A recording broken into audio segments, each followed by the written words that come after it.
Bienvenue dans votre deuxième épisode de Confession intime.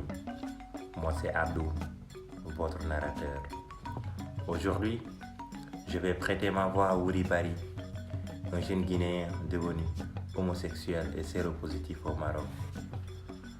Je m'appelle Wouri, je suis un jeune Guinéen de 31 ans et ça fait 11 ans que j'ai quitté l'Abbé, mon village à la recherche de l'Eldorado. Tout a commencé en 2011, quand des amis sont revenus du Sénégal pour des vacances au village. En ce moment-là, leur manière d'agir, leur manière de faire avec tout l'enthousiasme que ça dégageait, m'avait motivé à voyager, ce qui était pour moi le seul moyen pour réussir ma vie.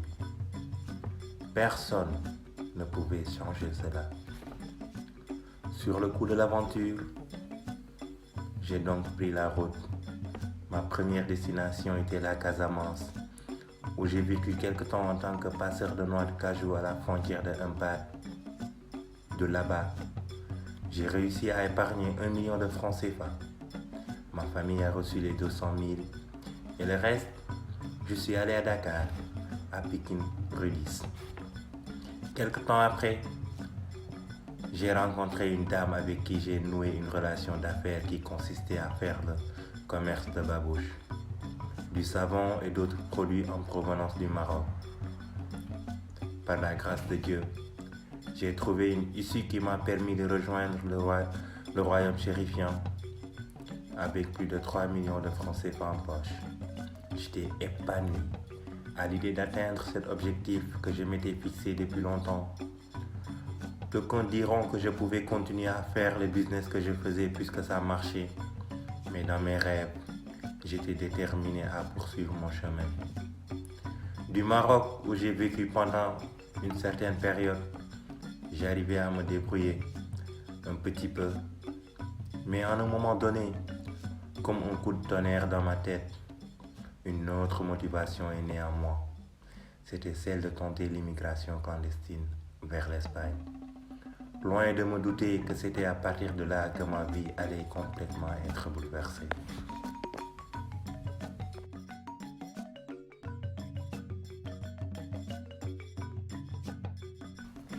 Très cher auditeur, nous vous rappelons que vous suivez votre émission Confession intime qui vous a été offerte par Market Dakar, votre site d'achat en ligne, Diosis Media et Sali Loisirs. Dès lors, des amis que je m'étais fait au Maroc m'ont mis en rapport avec un passeur sénégalais qui m'a demandé un dépôt de garantie à remettre à un de ses frères qui travaillait au marché de Médina à Casablanca. Le montant du deal s'élevait à 2500 € pour un arrivé payé. Non seulement je ne suis jamais arrivé à destination, mais en plus j'ai perdu tout mon argent. Néanmoins, nous avions tenté le voyage qui était un vrai parcours de combattant. D'ailleurs, nous avions parcouru pas mal de chemins, un parcours très périlleux. C'est alors que dans la forêt de Tanger, je partageais une tente avec 2 Ivoiriens sans me douter qu'ils étaient un couple gay. À force de vivre avec eux pendant cette période et d'observer leurs ébats sexuels, un jour, j'ai succombé à la tentation. L'un d'eux m'avait proposé de coucher avec lui et par curiosité, j'avais essayé, ce qui a été très bizarre. A été que j'ai trouvé cela amusant, il demeurait clair qu'inconsciemment ou consciemment, j'étais en train de basculer dans une voie de changement total d'orientation sexuelle. Et par-dessus tout, je commençais à regarder les hommes d'une autre manière.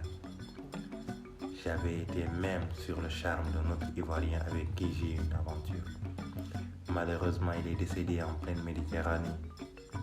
Son décès m'avait tellement affecté à l'époque que j'avais réussi à suspendre ma vie d'homosexuel pendant une année.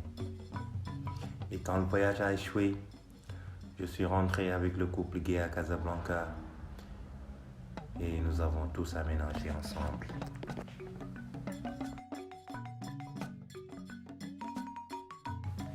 Très cher auditeur, Nous vous rappelons que vous suivez votre émission Confession intime qui vous a été offerte par Market Dakar, votre site d'achat en ligne, Dosis Media et Salut Loisirs.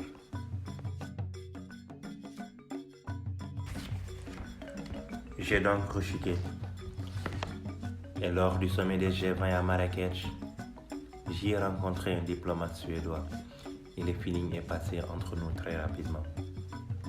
J'ai aménagé avec lui et tout allait bien. Nous comptions même nous marier. Nous avons vécu ensemble toutes les conneries du monde jusqu'à la rencontre d'un autre couple gay. Soirée, sexe, alcool, partous. Vous devinez la suite. Et donc un bon jour, je suis tombé malade et j'ai commencé à perdre du poids.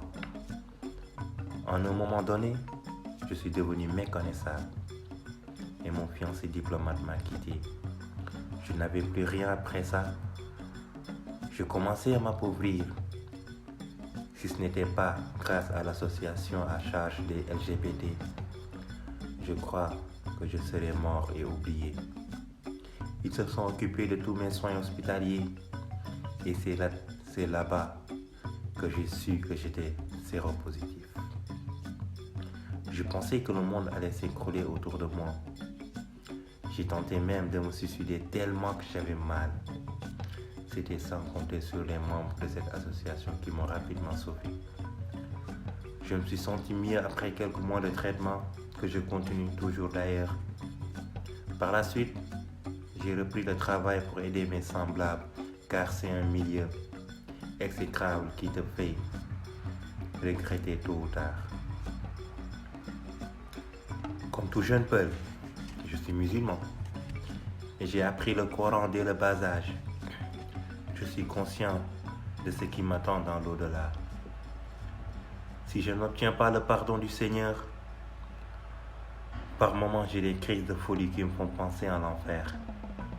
Mais je me sens comme étant emprisonné dans une prison à vie.